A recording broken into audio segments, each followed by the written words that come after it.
इस वीडियो में हम लोग important topic kinetic theory of gases पढ़ने जा रहे हैं। तो सबसे पहले क्वेश्चन करते हैं important. On the basis of kinetic theory derive an expression for the pressure exerted by an ideal gas, that is P is equal to 1/3 mass by volume C RMS का square. RMS means root mean square velocity. जैसा कि जानते हो mass by volume को density कहते हो, तो 1/3 density CRMS का स्क्वायर, इसी को प्रूफ करते हैं। और वेयर क्या है, वेयर CRMS क्या है, root mean square velocity. Root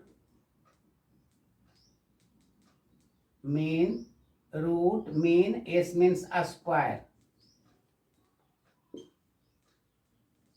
velocity, यही पढ़ने जा रहे हैं।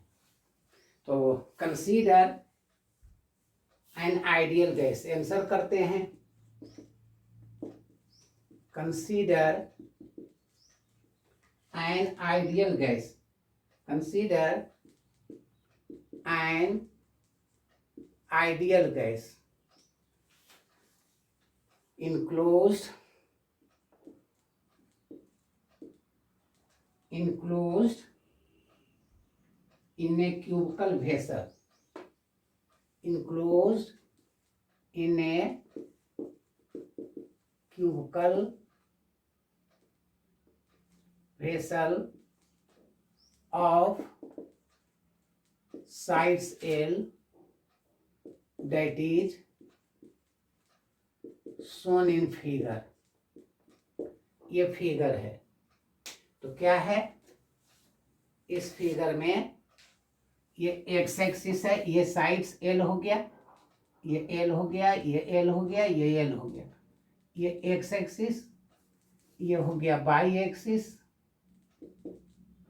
ये हो गया जेड एक्सिस। अब इसमें सोल्व करते हैं।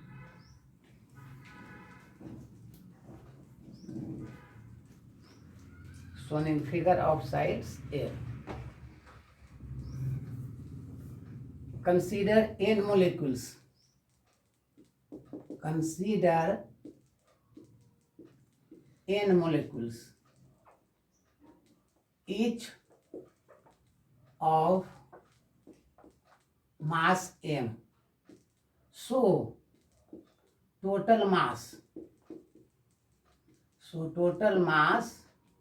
दैट इज, मान लेते हैं m है, तो क्या हो जाएगा, एक मोलिक्यूल का मास m into n, total mass of the gas हो गया। इसमें दिखाते हैं n मोलिक्यूल्स है, मान लो कि x एक्सिस में u से ये जा रहा है, y एक्सिस में v से जा रहा है, z एक्सिस में ओमेगा से जा रहा है। तो late u v and omega be the velocity along x, y and z axis respectively। x y z, x में u है, y में v है और z में ओमेगा है। इस वेलोसिटी से ये मोशन करता है। और हमको निकालना क्या है, प्रेशर का फार्मूला। तो बताओ प्रेशर का फार्मूला निकालना है, तो सबसे पहले ये मान लेते हैं मोशन एलोंग एक्स एक्सिस। हम लोग सबसे पहले एक्स एक्सिस में निकाल लेंगे, सिमिलरली वाई और जेड में निकाल लेंगे motion along x axis.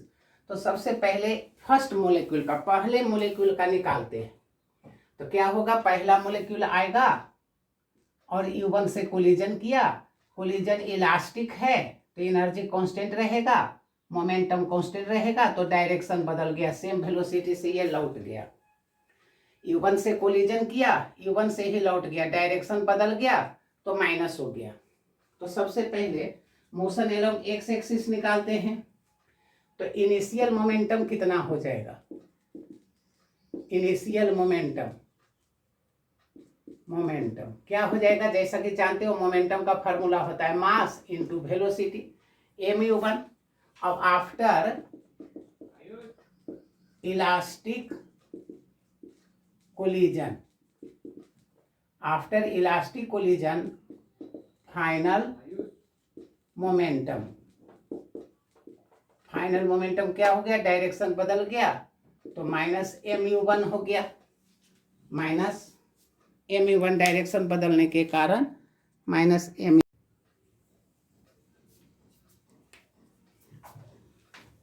The change in momentum of the molecule, that is क्या हो जाएगा, final minus initial, final minus initial, so this is equal to -2mu1। अब हमको ये कंजर्वेशन ऑफ लीनियर मोमेंटम से कर देंगे फॉर वाल के लिए। So from conservation of linear momentum, that is from conservation of linear momentum, the momentum, conservation of linear momentum, the momentum on the wall। तो मोलिक्यूल के लिए जो है -2mu1 वह वाल के लिए क्या हो जाएगा, दीवार के लिए क्या हो जाएगा, तो माइनस माइनस प्लस हो जाएगा, माइनस माइनस प्लस हो गया, क्योंकि एक्शन के बदले रिएक्शन के कारण जो मोलिक्यूल के लिए हुआ वह वाल के लिए 2mu1 हो गया। अब क्या निकालेंगे, rate of change of momentum. अब क्या निकालेंगे, rate of change of momentum, that is called force, माने न्यूटन सेकेंड लॉ का यूज कर लेंगे। So force exerted on the wall, that is change in momentum का सिंबल ले लेते हैं डेल्टा पी। तो ये क्या हो जाएगा, change in momentum by time taken. तो टाइम निकाल लो, तो टाइम क्या होगा फॉर वन कोलिजन, एक बार गया एक बार आया, तो v इजकल टू जैसे जानते हो डिस्टेंस बाई टाइम, तो time is equal to distance by velocity, इसका यूज कर लेते हैं। Since time taken in one collision, S के जगह पर क्या हुआ, एक बार गया एक बार आया, so L plus L 2l। अब पहला मोलिक्यूल का वेलोसिटी u1 माने हैं, सो फोर्स क्या निकालेंगे, फोर्स निकालेंगे। So therefore force that is हम F1 मान लेते हैं, क्या हो जाएगा, F1 is equal to delta P हो गया 2mu1 by time, that is 2l by u1। So F1 is equal to 2 cancel हो गया, 2 कट गया, mu1 स्क्वायर बाई l हो गया। तो हम F1 निकालिए। अब क्या करेंगे, F1 जब निकल गया तो फोर्स निकलेगा x एक्सिस में, प्रेशर निकालेंगे x एक्सिस में, सिमिलरली कर देंगे। देख लो वन मोलिक्यूल का, फर्स्ट मोलिक्यूल का फोर्स निकालिए। So total force that is Fx, तो क्या हो गया, पहला मोलिक्यूल का mu1 स्क्वायर बाई l, दूसरे का mu2 square by l, up to so on n terms का हो गया mun स्क्वायर बाई l। अब therefore pressure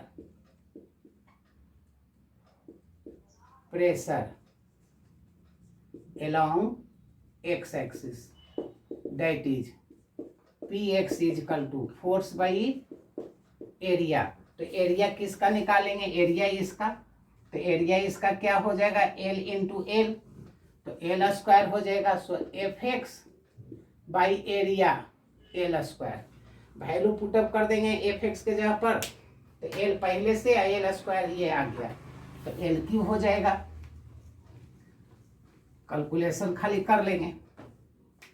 therefore pressure is equal to, क्या हो गया, एफ एक्स का वैल्यू पुट अप करते हैं, एल स्क्वायर पहले से, तो एम बाई एल सब में कॉमन ले लेते हैं, एम बाई एल पहला मोलिक्यूल U1, दूसरे का U2 and so on UN square, ये एफ एक्स हो गया बाई एल स्क्वायर, तो L into L that is L cube हो गया।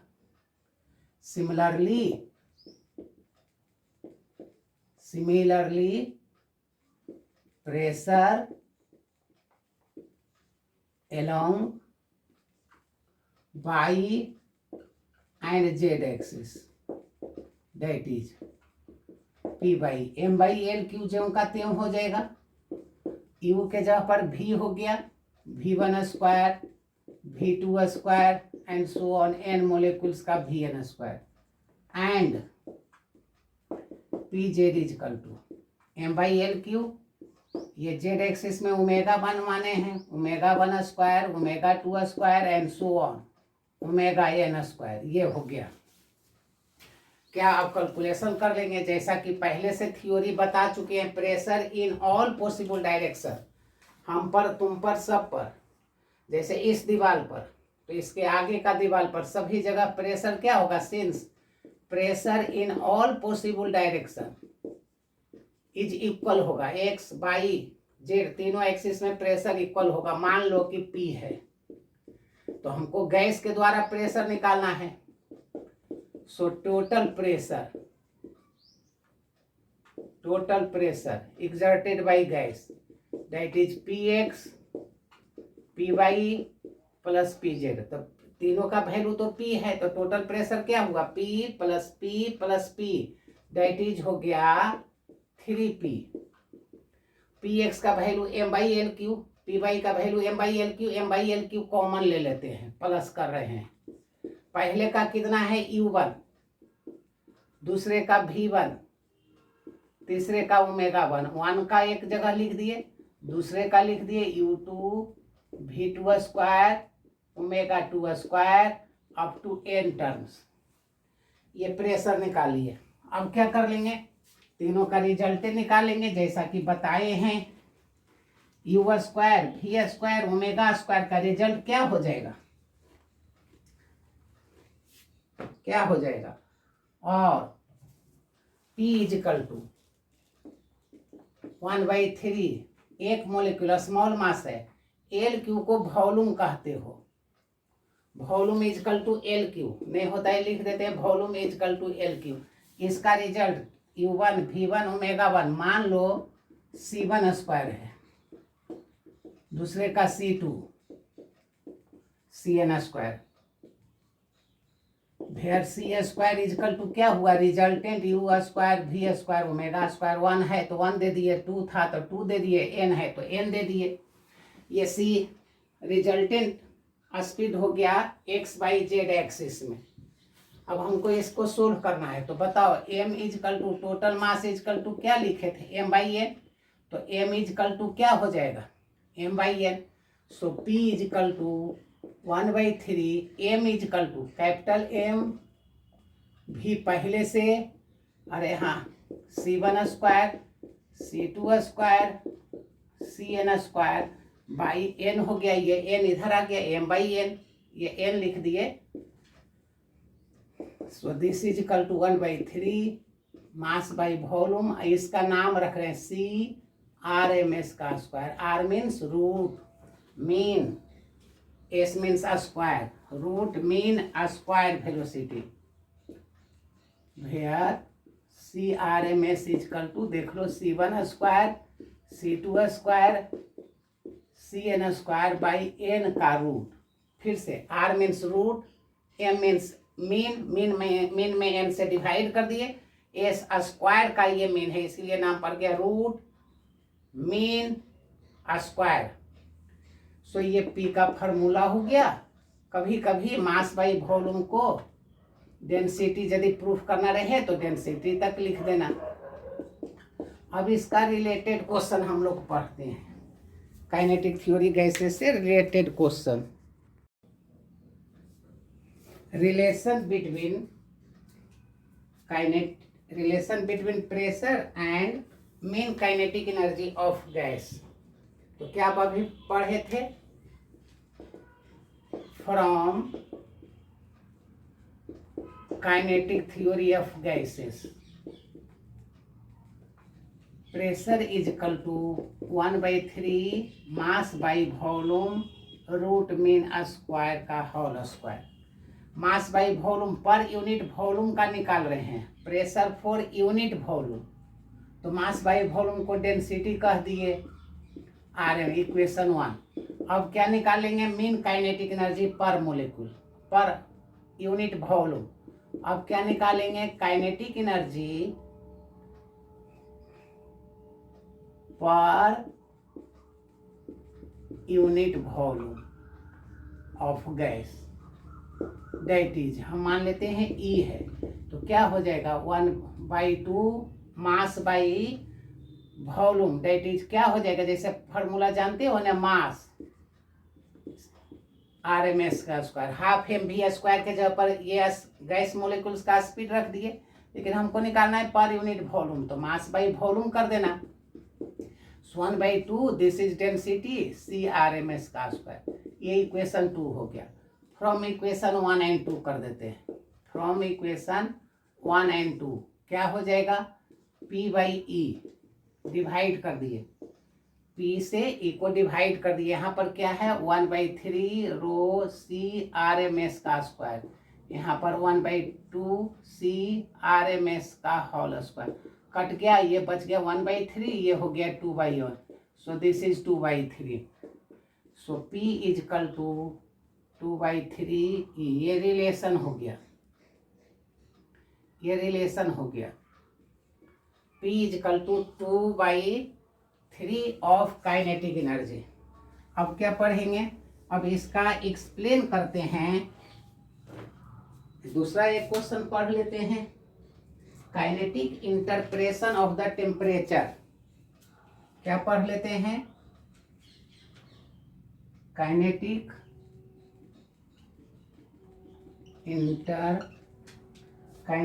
इंटरप्रेटेशन पढ़ लेते हैं ऑफ टेम्परेचर। टेम्परेचर का इफेक्ट पढ़ लेते हैं काइनेटिक एनर्जी पर, क्या होता है।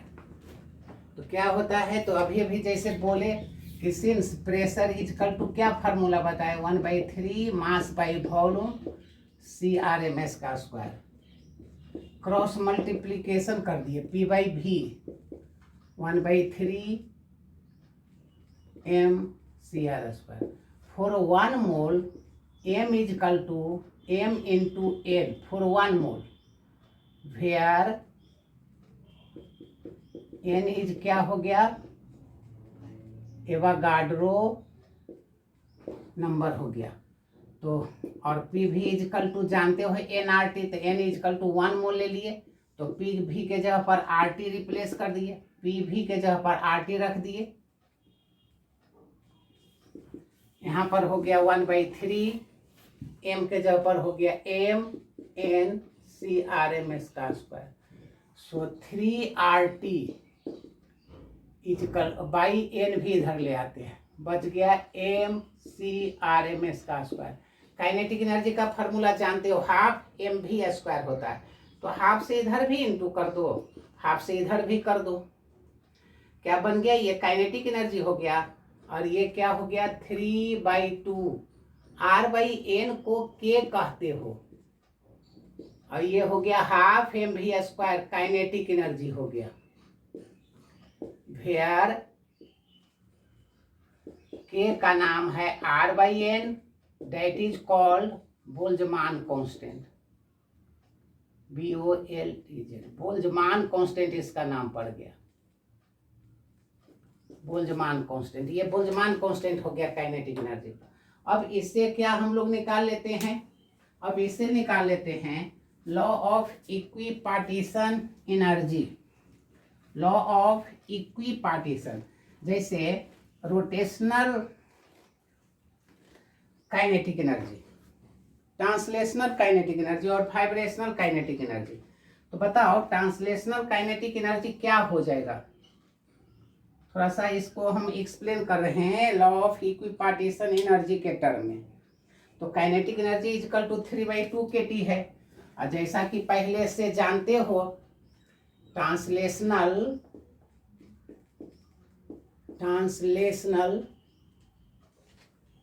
काइनेटिक एनर्जी क्या हो जाएगा, X axis Y axis Z axis तीनों में हो जाएगा।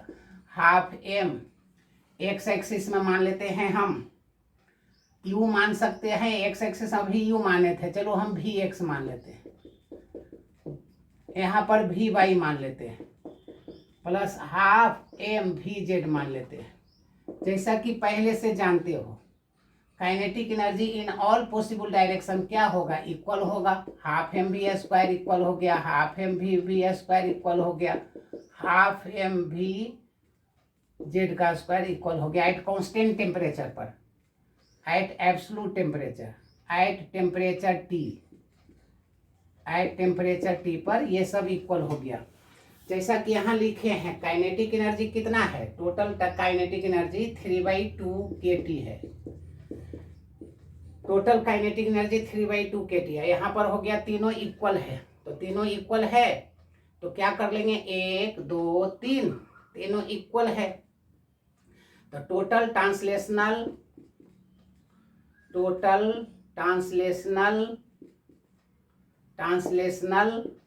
काइनेटिक एनर्जी कितना हो गया, 1 1 2 3 X axis Y axis Z 3 axis by half m 1 2 3 सीधे लिख देते हैं काइनेटिक एनर्जी।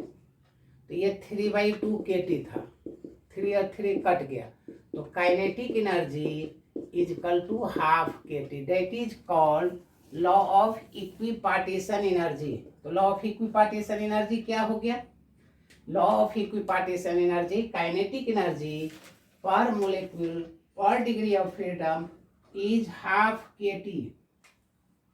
हमें यहाँ पर असल इसको बताना है, वो हाफ मार्क्स के लिए या 1 मार्क का law of equipartition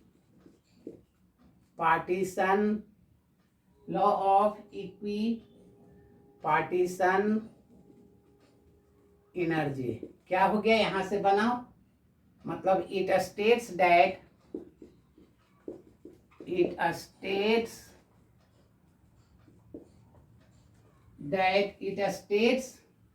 that the average kinetic energy per molecule